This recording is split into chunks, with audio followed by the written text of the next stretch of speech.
Welcome to the newest installment of the Untitled Film Nerd Project. My name is Philip, and joining me as always is Teacher.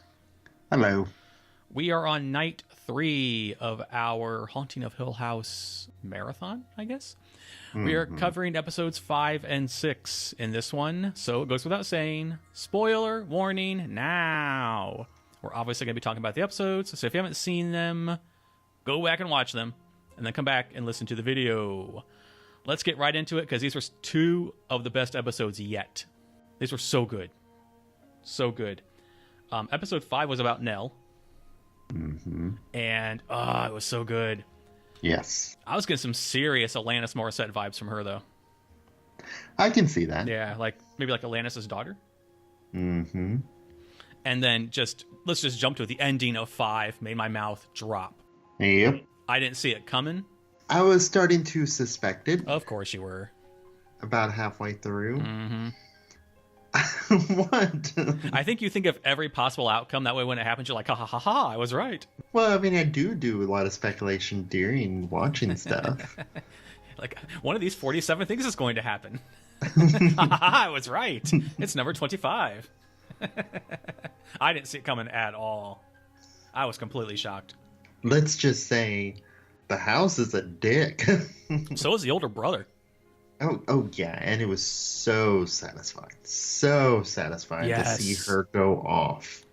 And then he gets all sanctimonious on her afterwards. Like, fuck that, dude. I think the reason why she flushed all of her drugs down the toilet is because her being medicated was having an effect on her brother trying to quit drugs. Yeah, because they're tethered together, so... Which would make sense. Yeah. Which is really cool to do that. Mm-hmm. Like, it's such an interesting thing. Like, when he gets his fix, she feels it. When he withdraws, she feels it. And then whatever she's doing, he feels it. So it's like this like just vicious cycle where they have to stay medicated for something because both of them are so linked. It's just very cool that they had that set up to where they would have that much of a bond. Yeah. Oh, and it explains some of her previous behavior that we saw in previous episodes. Like when Luke, I think it was at the beginning of Luke's story or somebody else's story, where it was the whole family the first time he was going to rehab. And so he's clearly still under the influence of something. And she's behaving weird. Right. You know, she kept on having that hyper focus on they have horses. Yeah. And it's like, oh, well, she's high, too. Yep, exactly, yeah. That absolute heart-wrenching moment of when her husband died. Yeah, oh my God. Like, that's why it was so shocking to me, because everything that happened to her was because of her. Like, when she put on the noose and fell down, and then it went down the floor, I was just like, oh, my mouth was dropped open, and my hand was over my mouth. I was so shocked. And I'm sitting there thinking, A, so glad I avoided spoilers of all kinds. And B, just when you think you couldn't be shocked by a ghost story, really? Wow. Oh, yeah. And that happened, and I'm like, okay, I fucking love this show. That was so smart. And so well done, because she's, quote-unquote, awake, realizing it as we realize it. And, like, the moment when she's, like, a little girl looking up and she's above herself, and she's like, no. I'm like, oh, my God. Like, it's been you the whole time. Wow. Just wow. Just wow. I wrote in my notes, wow. OMFG. Many exclamation points. Wow. Many exclamation points. That was such a satisfying end to a satisfying episode. Episode 6 was so good, too. Yes. Immediately, because, hey, this is like, this whole season's been kind of like a volcano, and you're just waiting for people to erupt. I'm waiting for everyone to turn on the oldest brother. And we got it in varying degrees. I gotta say right now, the camera work in episode 6 was some of the best fucking camera work I've seen in ages. Yes. It looked like one take. They would follow, then they would transition to the house. They would come back, do another long take. It looked like they had to do, almost like theater, they had to do it in one thing until the transition to the house. And to have every actor at such a high level of performance to be on point with their emotions. It looked like they did it all in one continuous shot.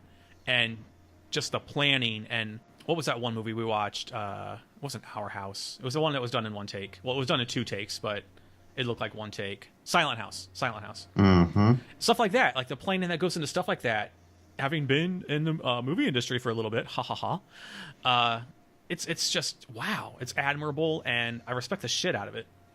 Yeah. And 5 minutes in, I wrote, the camera work in this opening scene is fucking great. And also, like, even the 2 or 3 shots where it was doing the constant spinning around. Yes. Yep. They did such a good job of knowing when to cut it off. Yes. Yeah. And yes. speed. Because, I mean, if you go too fast, you're going to end up, and you focus on it for too long, your audience is going to throw up. Yeah, I get motion sick, so yeah. Mm-hmm. Yeah, definitely. And like I said, I mean, they knew exactly when to stop and the correct speed in order to play the moment, but also not take it too far.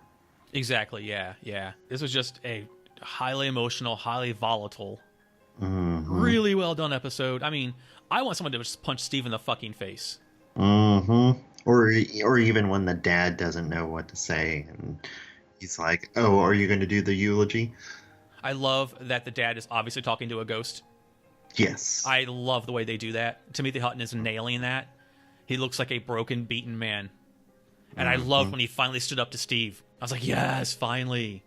And then the ending, oh my God. That was so heart-wrenching.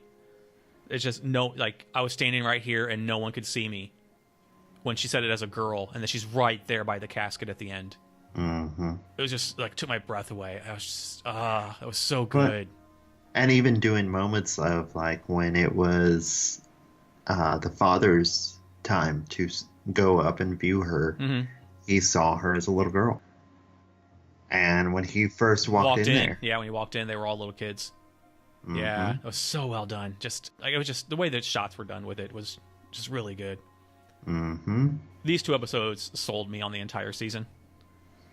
And also kudos to Luke for being the only one that didn't turn on everybody.